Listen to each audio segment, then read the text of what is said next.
ఉత్తరం ఛానల్కు స్వాగతం. నేను మీ ఉదయ్ కుమార్. నేను మీ భాషని. ఈరోజు వార్తల్లోని ప్రధానాంశాలు. గాజాకు మానవతా సాయం తీసుకెళ్తున్న నౌకను అడ్డగించిన ఇజ్రాయెల్ దళాలు.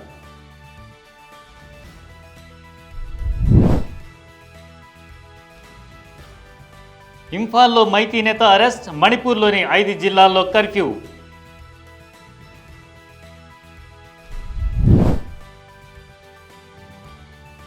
ఫోన్ ట్యాపింగ్ కేసులో సిట్ ముందు విచారణకు హాజరయ్యేందుకు అమెరికా నుంచి హైదరాబాద్ చేరుకున్న మాజీ ఎస్ఐబి చీఫ్.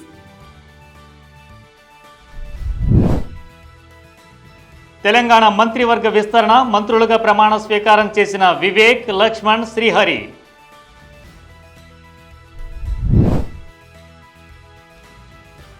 పట్టణ పేదలకు G+3 మోడల్తో ఇందిరమ్మ ఇల్లు నిర్మిస్తామన్న మంత్రి పొంగులేటి శ్రీనివాసరెడ్డి. గాజాకు మానవతా సహాయాన్ని తీసుకువెళ్తున్న మాడ్లిన్ అనే నౌకను ఇజ్రాయెల్ దళాలు అడ్డుకున్నాయని ఫ్రీడమ్ పోర్ట్లీల కూటమి తెలిపింది. ఓడలోని ప్రయాణికులను బలవంతంగా దించి నౌకను ఇజ్రాయెల్లోకి తీసుకువెళ్లారని అల్ జజీరా తెలిపింది. ఇజ్రాయెల్ హమాస్ యుద్ధం, దిగ్బంధనం కారణంగా గాజాలో నెలకొన్న తీవ్రమైన మానవతా సంక్షోభాన్ని ప్రపంచం దృష్టికి తీసుకురావడం, అక్కడి ప్రజలకు సాయం అందించడం ఈ యాత్ర ముఖ్య ఉద్దేశం. దీనికి గాజా మత్స్యకార మహిళ అని పేరు పెట్టారు. నౌకను ఇజ్రాయెల్ సైన్యం అడ్డుకున్న సమయంలో ఆ నౌక గాజా నుండి దాదాపు 160 కిలోమీటర్ల దూరంలో ఉంది. ప్రముఖ పర్యావరణ ఉద్యమకారిణి గ్రెట్ థన్బర్గ్ మరో 11 మంది అంతర్జాతీయ వాలంటీర్లతో కూడిన బృందం మాడ్లిన్ అనే నౌకలో గాజాకు మానవతా సహాయం తీసుకెళ్తూ ఉండగా ఈ ఘటన జరిగింది. ఈ విషయాన్ని ఇజ్రాయెల్ అధికారులు, యాత్రను నిర్వహిస్తున్న ఫ్రీడమ్ పోర్ట్లీల కోయిలేషన్ సంస్థ ధృవీకరించాయి. బ్రిటిష్ జెండాతో ప్రయాణిస్తున్న మాడ్లిన్ నౌక సుమారు వారం రోజుల క్రితం సిసిలీ నుంచి బయలుదేరింది. ఇందులో పసిపిల్లల కోసం పాలపొడి, ఆహార పదార్థాలు, వైద్య సామాగ్రి వంటివి ఉన్నాయి. మాడ్లిన్ను అడ్డగిస్తే విడుదల చేయాలని కోరుతూ తాము ముందుగా రికార్డ్ చేసిన వీడియోలను పోస్ట్ చేసిన వారిలో అవిలా థన్బర్గ్ ఉన్నారు. తమ నౌక అంతర్జాతీయ జలాల్లో ప్రయాణిస్తూ ఉండగా ఇజ్రాయెల్ సైన్యం దాడి చేసి బలవంతంగా అడ్డగించిందని ఒక ప్రకటనలో ఆ బృందం తెలిపింది. కాగా మాడ్లిన్ నౌకలోని వాలంటీర్లను నిర్బంధించడానికి ఇజ్రాయెల్కు చట్టపరమైన అధికారం లేదని మానవ హక్కుల న్యాయవాది, ఫ్రీడమ్ ఫ్లోటిల్లా నిర్వాహకురాలు హువైదా అర్రాఫ్ తెలిపింది. ఇలా స్వాధీనం చేసుకోవడం అంతర్జాతీయ చట్టాన్ని ఉల్లంఘించడమే కాకుండా అంతర్జాతీయ న్యాయస్థానం గాజాకు అడ్డంకులు లేకుండా మానవతావాద ప్రవేశం అవసరమయ్యే బైండింగ్ ఆర్డర్లకు విరుద్ధంగా ఉందని అర్రాఫ్ జోడించారు. స్వచ్ఛంద సేవకులను నిర్బంధించే చట్టపరమైన హక్కు ఇజ్రాయెల్కు లేదని ప్రకటన పేర్కొంది. వారి నిర్బంధం ఏకపక్షం, చట్టవిరుద్ధం. వారిని వెంటనే విడుదల చేయాలని అర్రాఫ్ అన్నారు. ఆక్రమిత పాలస్తీనా భూభాగాలకు UN ప్రత్యేక రిపోర్టర్ ఫ్రాన్సిస్కా ఆల్బనీస్ గాజాకు సహాయ నౌకలను పంపాలని పిలుపునిచ్చిన విషయం తెలిసిందే. మాడ్లిన్ నౌకను వెంటనే విడుదల చేయాలి, మధ్యధరా ఓడరేవు గాజాకు సహాయం, సంఘీభావం, మానవత్వంతో పడవలను పంపాలి అని ఆల్బనీస్ ఎక్స్లో రాశారు. కాగా 2 నెలలుగా సహాయ పంపిణీ నిలిచిపోవడంతో గాజాలో ఆహారం, నీరు, వైద్య సామాగ్రికి తీవ్ర కొరత ఏర్పడిందని, మానవతా సంక్షోభం మరింత తీవ్రమవుతుందని ఐక్యరాజ్య సమితి హెచ్చరిస్తున్న తరుణంలో ఈ ఘటన జరగడం గమనార్హం. మణిపూర్ మళ్లీ మండుతుంది. మేతి తెగకు చెందిన స్వచ్ఛంద సంస్థ అరంబై తెంగోల్ నేత కనన్ సింగ్ను పోలీసులు అరెస్టు చేయడంతో తీవ్ర ఉద్రిక్తత నెలకొంది. ఆయనతో పాటు మరో 4గురిని ఘర్షణతో ప్రమేయం ఉన్నదన్న ఆరోపణలపై విచారణ కోసం పోలీసులు అదుపులోకి తీసుకున్నారు.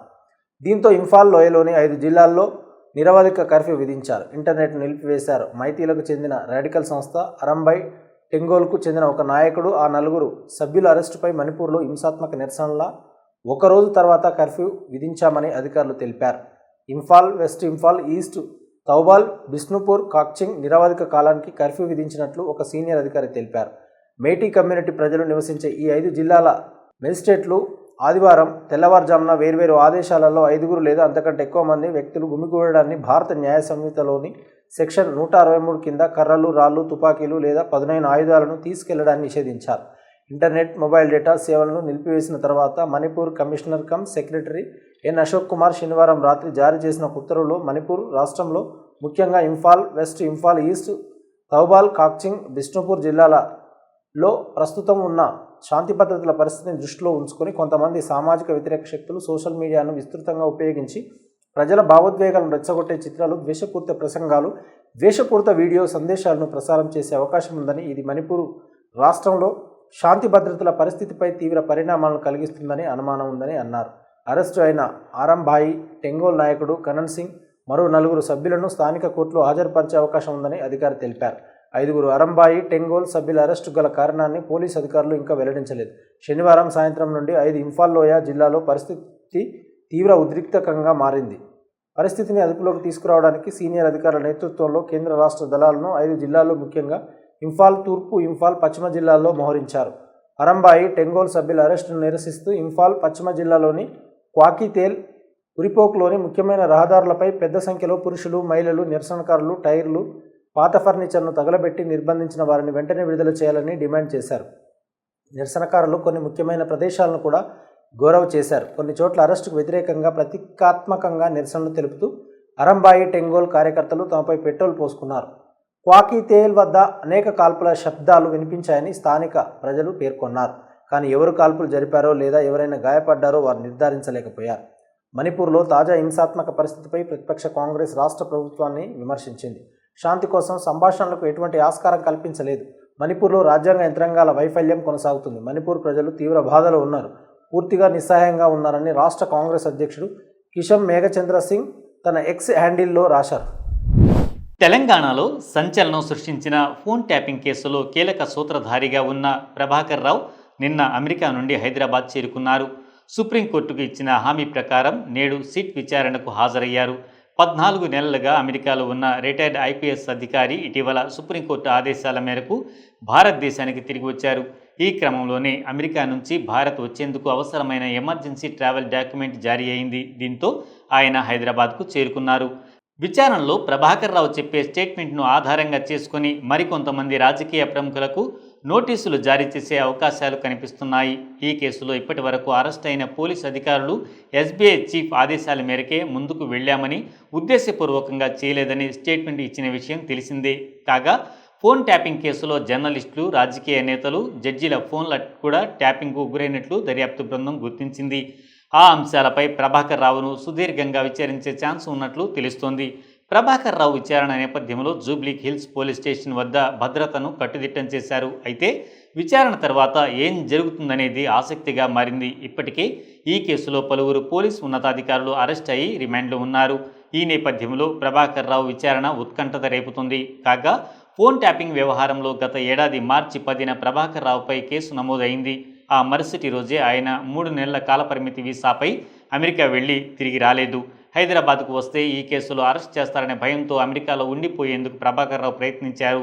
అయితే అమెరికా న్యాయస్థానంలో ఆయనకు ఎదురు దెబ్బ తగిలింది. ఇక్కడ న్యాయస్థానాల్లోనూ ముందస్తు బెయిల్ కోసం పిటిషన్లు దాఖలు చేసినా ఫలితం లేకపోయింది. తెలంగాణ మంత్రివర్గ విస్తరణ పూర్తయింది. కొత్తగా 3 మంత్రులకు స్థానం కల్పించారు. ముఖ్యమంత్రిగా రేవంత్ రెడ్డి పదవి బాధ్యతలు స్వీకరించిన తర్వాత జరిగిన తొలి మంత్రివర్గ విస్తరణలో జి. వివేక్, అడ్లూరి లక్ష్మణ్ కుమార్, వాకటి శ్రీహరిని చేర్చుకున్నారు. ఈ విస్తరణలో సామాజిక సమీకరణాలకు పెద్దపీట వేస్తూ ఎస్సీ, బీసీ వర్గాలకు ప్రాధాన్యం ఇవ్వాలని కాంగ్రెస్ అధిష్టానం నిర్ణయించినట్లు తెలుస్తుంది. రాజ్భవన్లో జరిగిన కార్యక్రమంలో గవర్నర్ జిష్ణుదేవ్ వర్మ మంత్రులుగా ప్రమాణ స్వీకారం చేయించారు. కాగా కొత్తగా 3 మంత్రులు చేరడంతో తెలంగాణ మంత్రివర్గంలో మొత్తం మంత్రుల సంఖ్య 15కి చేరుకుంది. అనుమతించిన మేరకు 18 మందిని మంత్రులుగా తీసుకోవచ్చు. ప్రస్తుతానికి మరో 3 పదవులు ఖాళీగా ఉన్నాయి. వారాల తరబడి ఊహాగానాల తర్వాత నిన్న మంత్రివర్గ విస్తరణ పూర్తయింది. కేబినెట్, పార్టీ నియామకాలకు సంబంధించి రేవంత్ రెడ్డి, రాష్ట్ర కాంగ్రెస్ చీఫ్ బి. మహేష్ కుమార్ గౌడ్ ఢిల్లీలోని ఏఐసీసీ నాయకత్వం మధ్య సంప్రదింపులు, కాంగ్రెస్ హైకమాండ్ ఆమోదం తర్వాత ఈ 3 మంత్రులుగా నియమించారు. వివేక్, లక్ష్మణ్ కుమార్ షెడ్యూల్ కులం చెందినవారు. శ్రీహరి వెనుకబడిన తరగతి నేపథ్యం నుండి వచ్చారు. అదనంగా షెడ్యూల్ తెగలకు ప్రాతినిధ్యం వహిస్తున్న రామచంద్ర నాయక్ శాసనసభ డిప్యూటీ స్పీకర్గా నియమితులయ్యారు. కాంగ్రెస్ సీనియర్ నాయకుడు జి. వెంకటస్వామి కుమారుడైన వివేక్ వెంకటస్వామి అనుభవజ్ఞుడైన రాజకీయ నాయకుడు, మాజీ ఎంపీ. ఆయన కాంగ్రెస్తో రాజకీయ ప్రయాణాన్ని ప్రారంభించినప్పటికీ 2023 అసెంబ్లీ ఎన్నికలకు ముందు బీఆర్ఎస్, బీజేపీతో కొంతకాలం పనిచేశారు. ఆయన హైదరాబాద్ క్రికెట్ అసోసియేషన్ అధ్యక్షుడిగా కూడా పనిచేశారు. ఆయన కుటుంబం రాజకీయంగా చురుగ్గా ఉంది. ఆయన సోదరుడు జి. వినోద్ ఎమ్మెల్యేగా పనిచేస్తున్నారు.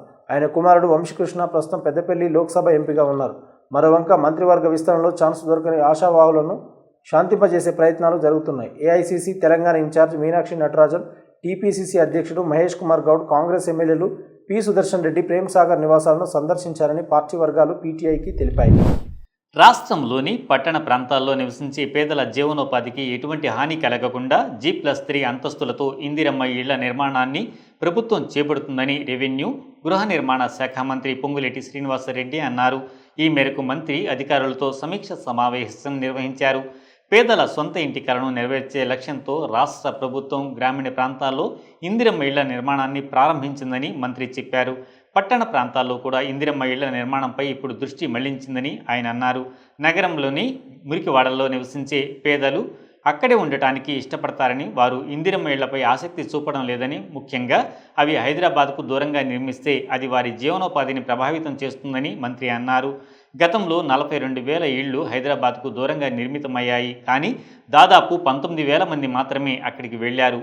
ఇటీవల జరిగిన క్షేత్రస్థాయి సర్వేల్లో ఆ ఇళ్లలో 13,000 మంది మాత్రమే నివసిస్తున్నారని తేలిందని మంత్రి అన్నారు.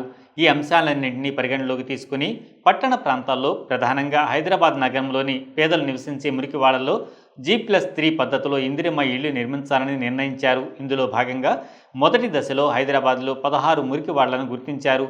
వరంగల్, నిజామాబాద్, మహబూబ్ నగర్, నల్గొండ, కరీంనగర్ వంటి ఇతర నగరాల్లో కూడా ఇదే పద్ధతి అమలు చేయడానికి పనులు జరుగుతున్నాయని గృహ నిర్మాణ శాఖ మంత్రి అన్నారు. అలాగే భద్రాచలం, ఊట్నూరు, ఏటూరు నాగారం, మున్ననూరులోని 4 ITDA ప్రాంతాల్లోని చెంచు, కోలం, తోటి, కొండారెడ్లకు 13,266 ఇందిరమ్మ ఇళ్లు మంజూరు చేసినట్లు శ్రీనివాసరెడ్డి తెలిపారు.